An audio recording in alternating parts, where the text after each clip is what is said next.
얼마 전 중국에서 황당한 사건이 있었습니다.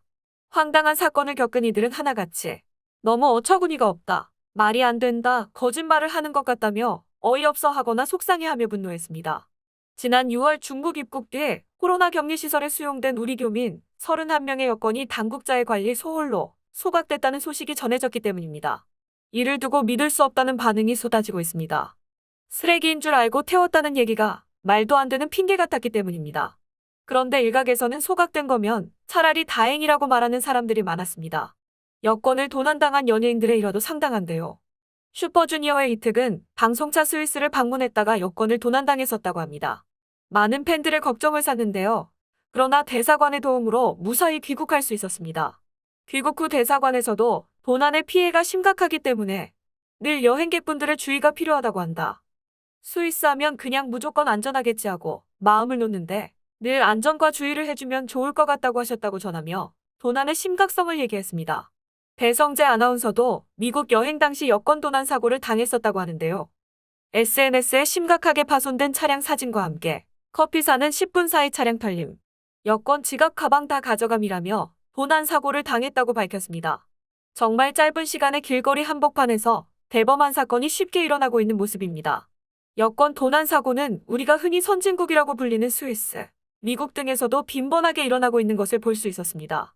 또한 미국 거주자의 입을 통해서 흔히 들을 수 있는 말도 여권 도난의 심각성에 대한 이야기입니다. 일주일 새 몇십 건의 도난 사건이 일어난다고 기사가 나고 있다고 합니다. 유명 작곡가 겸 가수 돈 스파이크는 미국에 갈 때마다 출입국 사무소에서 별도의 확인 작업을 받는다고 한 방송에서 밝혔는데요. 그는 과거에 강도에게 빼앗긴 여권이 누군가가 미국 불법 입국을 할 때 활용된 탓에 매번 그런 불편을 겪고 있다고 전했습니다. 이처럼 여권을 도난당했다 하더라도 잃어버리면 이후 해외를 오갈 때 불이익을 받을 수 있다고 합니다. 하지만 2019년 한 해 우리 국민의 여권 도난 및 분실 건수는 15만 건을 넘는다고 합니다. 단순 분실 건수도 있지만 날이 갈수록 한국 여권임을 노리고 일어나는 강도, 도난 문제가 심각해지고 있는 상황입니다. 그렇다면 한국의 여권이 유난히 적의 표적이 되는 이유는 무엇일까요? 흔히 여권 파워라고 말하는데요. 우리나라의 여권 파워가 세계 1위권이라고 합니다. 여권 파워란 그 나라의 국민이 무비자 혹은 도착 비자로 여행 가능한 국가의 수를 의미합니다. 쉽게 비자 없이 이동, 체류가 가능한 국가 수라고 정의할 수 있는데요. 무비자 체류 가능한 국가는 우리나라와 협정이 맺어진 국가이며 그 수가 많으면 많을수록 여권 파워가 센 것이라고 말할 수 있습니다. 측정 기관에 따라 조금씩 차이를 보이지만 무비자 여행, 국제세금법, 국가 이미지, 이중 국적 가능 여부, 국내 인권 보장 및 개인 자유 등의 기준에 따라 평가하여 점수가 매겨집니다. 점수가 높을수록 많은 국가를 자유롭게 갈 수 있는 이른바 전 세계 프리패스 여권을 갖게 되는 셈입니다. 특히 무비자 입국이 가능한 국가가 많아진다는 말은 국가의 국력과 외교력, 대외 신임도가 그만큼 강하다는 말로 대변됩니다. 비자 발급이라는 번거로운 절차를 국가의 보증으로 해결했다는 말이기 때문입니다. 2017년에는 조사 기관마다 차이가 있겠지만 세계 2위를 기록했다고 합니다. 각국의 비자 협정에 따라 비자 면제국 순위는 항상 변하고 그 나라 국민이 자주 찾는 나라와 비자 면제국이 항상 일치하지는 않기에 순위가 자주 바뀐다고 합니다. 그러나 우리나라는 코로나 이전까지만 해도 늘 상위권에 차지했습니다. 영국에 본부를 둔 글로벌 시민권 영주권 자문회사 헨리앤드 파트너스가 최근 전 세계 200개국을 대상으로 조사한 결과 한국의 여권 파워는 핀란드, 독일과 함께 공동 3위를 차지했습니다. 그러나 코로나 팬데믹 이후에는 상황이 살짝 달라졌다고 합니다. 대한민국 여권이 있으면 조사 대상 200개국 중 189개국을 단기 방문 시 무비자 또는 도착 비자로 입국할 수 있다는 것이고, 이러한 결과는 외국 정부가 한국 국민이 타국의 난민으로 잔류할 가능성이 적다고 판단했기에 나온 것으로 분석됩니다. 난민 문제 외에도 우리나라 국민이 외국 관광 사업에 경제적으로 도움이 되기 때문이라는 분석도 있습니다. 외교부 관계자는 단기 체류 시 비자를 면제해준다는 것은 여행을 무비자로 허용해준다는 의미라면서 우리 국민이 해당 국가에 정치적 외교적으로 부정적인 영향을 끼치지 않으면서 소비도 하다 보니 여행 산업을 활성화하려는 타국의 입장에서는 적극적으로 우리 국민을 받아들이는 것이라고 설명했습니다. 우리나라 국민은 해외 지출에 있어서 큰 손에 해당한다고 하는데요. 코로나 이전 해외여행이 자유로웠을 당시 마스터카드가 발표한 글로벌 여행 도시 지표 보고서에 따르면 한국인 여행객의 지출 규모는 6위를 차지했었다고 합니다. 한국 앞에는 미국, 중국, 독일, 영국, 프랑스가 1위부터 5위로 이름을 올렸습니다. 코로나 팬데믹 이후 감염병을 예방 차원에서 출입국을 폐쇄한 국가가 많아지면서 여권 파워에는 변동이 있지만 여전히 높은 순위를 차지하고 있습니다. 무비자 입국이 가능하다는 말은 해외여행을 위한 귀찮은 절차를 덜 거칠 수 있고 비자를 발급하는 비용 역시 절약할 수 있다는 것을 뜻합니다. 이것만으로도 충분한 혜택인 것 같지만 국제적으로 신뢰도가 높은 여권을 소지하고 있으면 가끔 플러스 알파로 좋은 일들이 생기기도 한다고 하는데요. 런던 히드로 공항에서의 전자여권 게이트 사용 같은 혜택 말입니다. 예전 한 인터넷 커뮤니티에 영국 히드로 공항에서 찍은 사진 2장이 올라와 화제가 됐습니다.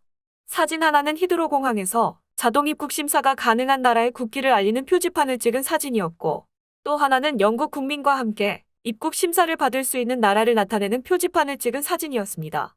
글쓴이는 사진을 게시하면서 한국인은 입국 심사가 필요 없으니 그냥 들어가라는 소리와 같은 것이라며 국격 올라가는 소리 들린다고 적었습니다. 누리꾼들은 댓글에 우리도 이제 선진국 대접받고 있다. 여권 하나로 자부심이 생긴다라고 반응하기도 했습니다. 또한 히드로 공항 입국 심사 까다롭기로 유명한데 저런 표지판 있으니 애국심이 절로 생긴다. 어깨가 으쓱으쓱하다는 반응이 대부분이었습니다. 일명 여권 부심이 생긴다며 국격이 높아진 것을 실감한다는 내용이 많았습니다.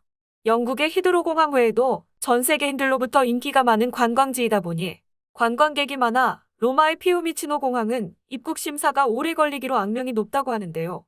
2018년부터 한국과 미국, 호주 등 3개국 국민을 대상으로 자동 출입국 심사를 운영하여 간편하게 심사를 끝낼 수 있게 됐습니다. 자동 출입국 심사는 심사 시간과 대기줄을 경찰관들이 수행하는 대면 심사보다 현저하게 짧은 터라 출입국에 걸리는 시간이 상당히 줄어드는 장점이 있습니다. 이탈리아는 유럽연합과 그 이외 14개국에만 이 같은 입국 심사 시스템을 허용했는데요. 로마에 입국한 한국인 여행객들에 따르면 자동 출입국 심사대를 통해 입국하는 시간은 5분도 채 걸리지 않았다고 합니다. 두바이 공항도 마찬가지입니다. 두바이는 급격한 여행객 증가로 공항이 혼잡해지자 이탈리아와 비슷한 자동 출입국 심사 게이트를 만들었는데요. 두바이는 10초 이내에 입국 심사 시간을 단축한다는 목적으로 해당 시설을 만들었다고 합니다. 이 역시 아무나 사용할 수 있는 것은 아닙니다. 아시아에서는 한국과 싱가포르, 일본만이 특권을 부여받았습니다. 이렇게 국가적 위상이 높아지고 여권 파워가 신장이 되다 보니 앞서 말한 것처럼 그만큼 도난 분실의 사고가 끊이지 않고 있습니다. 분실 도난 여권은 불법 입국과 마약 밀매, 위패 유통 등 국제적인 범죄에 악용될 가능성이 크다고 하는데요. 그렇잖아도 한국 여권은 범죄 조직의 주요 타깃이 되었습니다. 비자 없이 자유롭게 여행할 수 있는 국가 수가 무려 189개국에 이르기 때문으로 보여집니다. 분실되거나 도난당한 대한민국 여권은 다른 나라 암시장에서 상상을 초월할 정도로 비싼 가격에 거래된다고 하는데요. 10년 전부터 대한민국 여권은 중국 암시장에서 한국 돈 1200만 원 안팎의 가격에 거래되고 있으며 현재는 해외에서 한국 돈 2000만 원 안팎까지 가격이 올랐다고 합니다. 미국 비자가 붙은 한국 여권은 3만 달러를 웃돌 정도라고 하니 절도 탈취 위조범들이 눈을 번뜩이며 하이에나처럼 한국 여권을 훔치려고 할 수밖에 없을 것 같습니다. 몇 년 전 스위스에서 한국 여권으로 입국하려던 중국인 16명이 한꺼번에 적발됐다고 하는데요. 해당 여권은 우리 관광객이 해외에서 도난 탈취당한 것이었습니다. 최근 파라과이 항공원에서 동양인 변사체 이고가 발견되는 사건이 일어나 모두가 관심을 집중했었다고 합니다. 현재 경찰이 현장에서 수거했던 여권을 토대로 신원을 확인해보니 한국인임이 밝혀졌었다고 합니다. 그러나 확실한 신원을 파악하기 위해 여권 사진과 함께 기사화를 해서 여러 제보를 받았었는데요. 알고 보니 현재 아르헨티나에서 선교 활동을 하고 있는 선교자의 여권으로 밝혀졌다고 합니다. 여권의 해당 주인인 선교사에 따르면 이 여권은 7년여 전에 아르헨티나 자택에서 도난을 당한 여권이었다고 하는데요. 멀쩡히 살아있는 사람들이 마치 변사체로 발견된 것처럼 엉뚱한 사건으로 전개된 것이었다고 합니다. 기사화가 돼서 아는 사람들로부터 확인 전화와 메시지를 받는 바람에 현재까지 엄청난 스트레스를 받고 있다고 합니다. 도난당한 여권이 악용되었던 사건이었습니다. 도난당하거나 분실한 여권이 어떤 식으로 악용되고 범죄에 연루될지 모르기 때문에 여권 소지자 스스로 철저하게 관리하는 것이 필요할 것 같습니다. 여권이 신분증 대용으로나 비행기를 탈 때 필요한 것으로만 알고 계셨던 분들도 있을 텐데요. 이처럼 여권은 한 국가의 위상을 나타내주기도 합니다. 대한민국의 여권에는 대한민국 국민인 이 여권 소지인이 아무 지장 없이 통행할 수 있도록 하여 주시고 필요한 모든 편의 및 보호를 베풀어 주실 것을 관계자 여러분께 요청합니다라는 말이 강나라의 언어로 표기되어 있습니다. 왠지 대한민국이라는 이름으로 보호를 받고 있는 느낌입니다. 현재는 코로나 상황으로 여권을 사용할 일이 많지 않은데요. 하루빨리 코로나가 종식이 되어 여권 부심을 부리며 자유롭게 업무, 여행차 해외를 다닐 수 있는 날을 고대해 봅니다. 영상을 끝까지 시청해 주셔서 감사합니다. 구독과 좋아요는 영상 제작에 큰 힘이 됩니다.